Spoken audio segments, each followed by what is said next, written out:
اللہ اللہ اللہ اللہ۔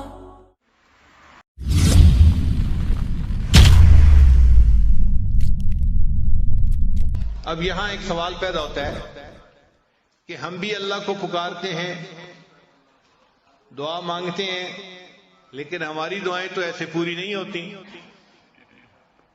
تو دعائیں پوری کیوں نہیں ہوتی، دعائیں قبول کیوں نہیں ہوتی؟ اس کی وجوہات ہیں۔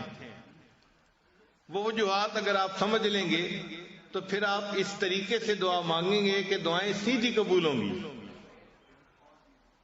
دعائیں قبول نہ ہونے کی ایک بنیادی وجہ کہ انسان اپنے گناہوں سے توبہ نہیں کرتا، اور اللہ پھر اس کی دعا کو قبول ہی نہیں کرتے۔ ہم گھروں میں دیکھتے ہیں جو بچہ پڑھائی اچھی کرتا ہو، اچھا گریڈ لیتا ہو، ماں باپ کی فرما برداری کرتا ہو، اگر یہ بچہ کبھی کوئی چیز مانگے تو آدھا کہے ہم اس کو چیز لے کے دے دیتے ہیں۔ اور جو بچہ ضدی ہو، ماں باپ کا نافرمان ہو، اور گریڈ بھی اچھے نہ آتے ہو، اور ماں باپ کو پریشان کرتا ہو، یہ بچہ اگر کہے نا کہ مجھے فلاں لینا ہے، باپ سنی انسنی کر دیتا ہے۔ اسی طرح جو بندہ اللہ کے نافرمانیاں کرتا ہے، اللہ اس کی سنی انسنی فرما دیتے ہیں۔ تو پہلی وجہ دعائیں قبول نہ ہونے کی اپنے گناہ ہیں۔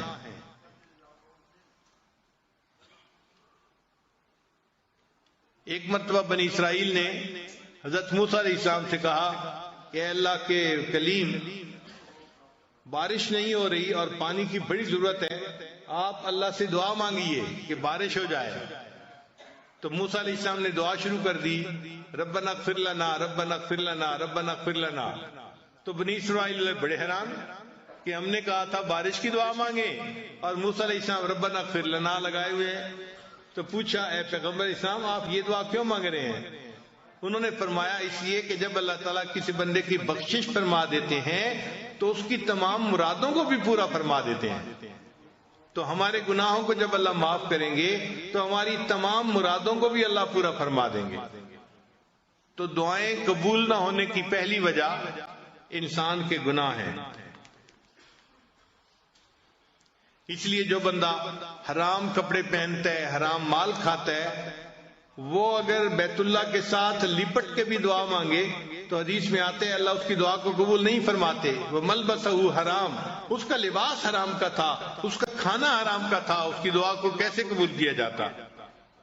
تو حرام مال جس میں سود شامل ہو، جس میں لوگوں کا حق شامل ہو، تو ایسا حرام مال جو ہے اس والے بندے کی دعا قبول نہیں ہوتی۔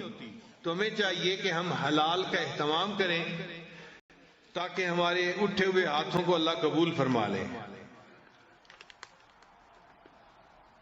اور ایک تیسری وجہ بھی ہے کہ اللہ تعالیٰ کئی مرتبہ بندے کی دعا کو فوری قبول نہیں کرتے، صرف یہ دیکھنے کے لیے کہ یہ میرا بندہ پکا ہے یا کچا ہے۔ دیکھیں ہم بازار میں جاتے ہیں نا تو مٹی کے برتن خریدتے ہیں تو لوگ اس کو ٹھونک بجا کے دیکھتے ہیں کہ پکا ہے یا کچا۔ بتائیں کہ چند کو آچے کا برتن ہے، اس کو بھی دیکھ رہے ہیں پکا ہے یا کچا۔ تو اللہ نے بندے کو اپنی جنتیں عطا فرمانی ہوتی ہیں، اللہ بھی بندے کو دیکھتے ہیں کہ بندہ پکا ہے یا کچا۔ تو اگر ایک دفعہ دعا مانگی قبول نہیں ہوئی تو پھر مانگے، قبول نہیں ہوئی تو پھر مانگے۔ ہم اپنے گھر میں نہیں دیکھتے، چھوٹا بچہ ماں سے کوئی چیز مانگتا ہے تو شروع میں ماں کہہ دیتی ہے میں نے نہیں دینی، تو وہ چپ نہیں ہو جاتا، وہ پھر امی کا جو ہے وہ دامن پکڑ لیتا ہے اور رونا دھونا شروع کر دیتا ہے۔ اس کو احساس نہیں ہوتا کہ میرے دائیں کون ہے، بائیں کون ہے، کون دیکھ رہا ہے، کون سن رہا ہے۔ وہ سب سے بے نیاز ہو کے بس اپنی امی کے لپٹ جاتا ہے اور مانگ رہا ہے، امی دے دیجئے دے دیجئے دے دیجئے۔ وہی ماں جس نے تھوڑی دیر پہلے نہ کی تھی پھر اس بچے کو بالآخر کہتی ہے کہ اچھا رو نہیں، میں تمہیں دے دیتی ہوں۔ تو جس طرح بچہ رونا دھونا کرتا ہے، ماں فیصلہ بدل دیتی ہے، بندہ جب اللہ کے دربار پہ آ کے رونا دھونا کرتا ہے اللہ تعالیٰ بھی اپنے فیصلے کو بدل دیتے ہیں اور بندے کی دعا کو قبول فرما لیتے ہیں۔ کئی دفعہ دعا مانگتے ہوئے انسان کو دعا مانگنے کا سلیقہ نہیں آتا ہوتا، ہم دعا ایسے مانگتے ہیں جیسے کسی کو کام ذمہ لگا رہے ہوتے ہیں. صبح صبح افسر آتے ہیں نا دفتر میں تو وہ کام ذمہ لگاتے ہیں. انجینئر کو کہتے ہیں آپ یہ کر لینا, سپروائزر کو کہتے ہیں یہ کر لینا, اکاؤنٹس والے کو کہتے ہیں کہ اس کام کو دیکھ لینا, سیکورٹی والے کو کہتے ہیں تم اس کام کو دیکھ لینا. وہ کام ذمہ لگا رہا ہوتا ہے. ہم بھی دعائیں اسی طرح مانگتے ہیں جیسے اللہ کے ذمہ لگا رہے ہیں کام. یا اللہ میری بیٹی کو رشتہ مل جائے, بیٹے کو جاب مل جائے, میری بیوی کی بیماری درست ہو جائے. ہم اللہ کو کام ذمہ لگا رہے ہوتے ہیں, اس کو دعا نہیں کہتے. تو اللہ کو کام نہ بتائیں, کام ذمہ نہ لگائیں. اللہ تعالیٰ کائنات کے مالک ہیں, ان کے سامنے عاجزی سے مانگنا پڑتا ہے, اور عاجزی سے مانگنا ایک ڈیفرنٹ چیز ہے.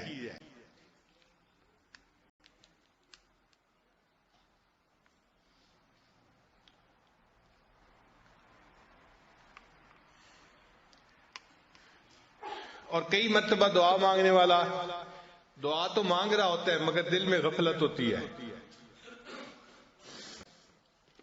دل میں غفلت ہوتی ہے, اور دل کی غفلت کی وجہ سے اللہ اس کی دعا کو قبول نہیں کرتے.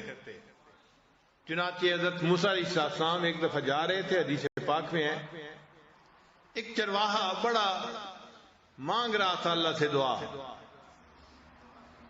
تو حضرت موسیٰ علیہ السلام نے دیکھا کہ وہ رو بھی رہا ہے, دعا بھی مانگ رہا ہے.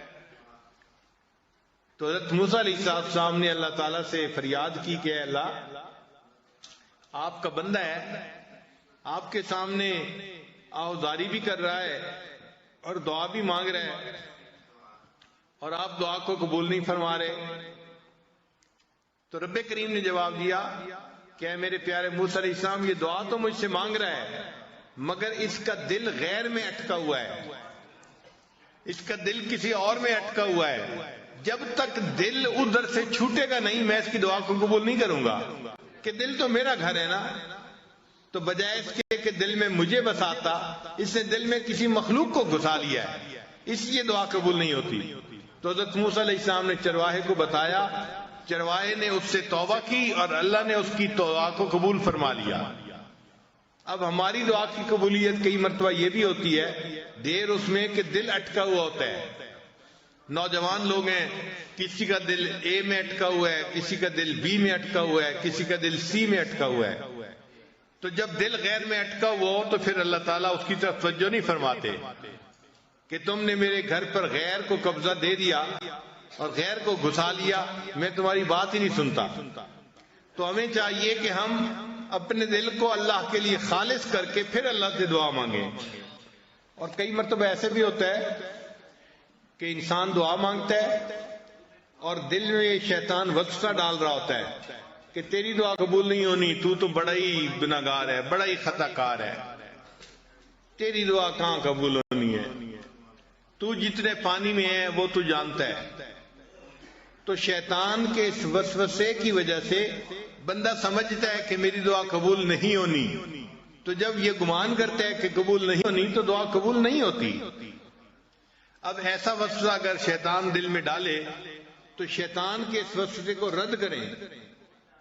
شیطان دل میں ڈالے گا تیری دعا قبول نہیں ہوگی, آپ اپنے دل کو سمجھائیں کہ آج کی رات جس مجمع میں میں آپ پہنچا ہوں یہاں تو میری دعا ضرور قبول ہوگی, ضرور یہ جواب دیں آگے سے. آپ غور کریں کہ اللہ نے شیطان کی دعا کو قبول کر لیا تھا جبکہ شیطان نے سجدہ نہیں کیا تھا. اور یہاں جتنے لوگ بیٹھے ہیں یہ تو عشاء اور تراویح کے کتنے سجدے کر چکے ہیں. اتنے سجدے کرنے کے بعد اگر یہ دعا مانگیں گے تو ان کی دعا کیوں نہیں قبول ہوگی؟ تو شیطان بدبخت کو جواب دے کہ مردود تو نے تو سجدہ نہیں کیا تھا, اللہ نے پھر بھی تیری دعا کو قبول کر لیا, میں تو اتنے سجدے کر کے اللہ کے گھر میں بیٹھا ہوں, میری دعا اللہ قبول کیوں نہیں کریں گے؟ اور اس کو پھر یہ بھی جواب دیں کہ دیکھیں اللہ نے تو تمہیں اپنے دربار سے دھتکار دیا تھا, فخرج منہا, نکل جا یہاں سے, تو تجھے تو گھر سے نکال دیا تھا, پھر اللہ نے تیری دعا کو قبول کر لیا, اور مجھے تو اللہ نے گھر سے نکال کے اپنے گھر میں پہنچا دیا ہے, میں تو اللہ کے گھر میں بیٹھا ہوا ہوں, تو گھر میں بیٹھے کی دعا اللہ کیوں نہیں قبول فرمائیں گے؟ تو اس لیے شیطان اگر یہ وسوسہ ڈالے تو اس کو جواب دیں کہ بدبخت تیری دعا قبول ہو گئی تھی تو میری یقیناً قبول ہوگی. میں تو کلمہ پڑھنے والا ہوں, میں تو اللہ سے محبت کرتا ہوں, مان لیا کہ میرا نفس جو ہے مکار ہے اور تو میرے نفس کو گناہوں پہ ابھار دیتا ہے اور میں گناہ کرتا ہوں, لیکن میں اس پر نادم ہوں, شرمندہ ہوں, اس لیے تو میں اللہ سے معافی مانگنے کے لیے آیا بیٹھا ہوں. تو اللہ تعالیٰ کسی بندے کی دعا کو رد نہیں فرمائیں گے. أن يهزم الظلم وتلغى الحدود رسالة الدين في هذا الوجود أن يهزم لا إله إلا الله لا إله إلا الله لا إله إلا الله لا إله إلا الله لا إله إلا الله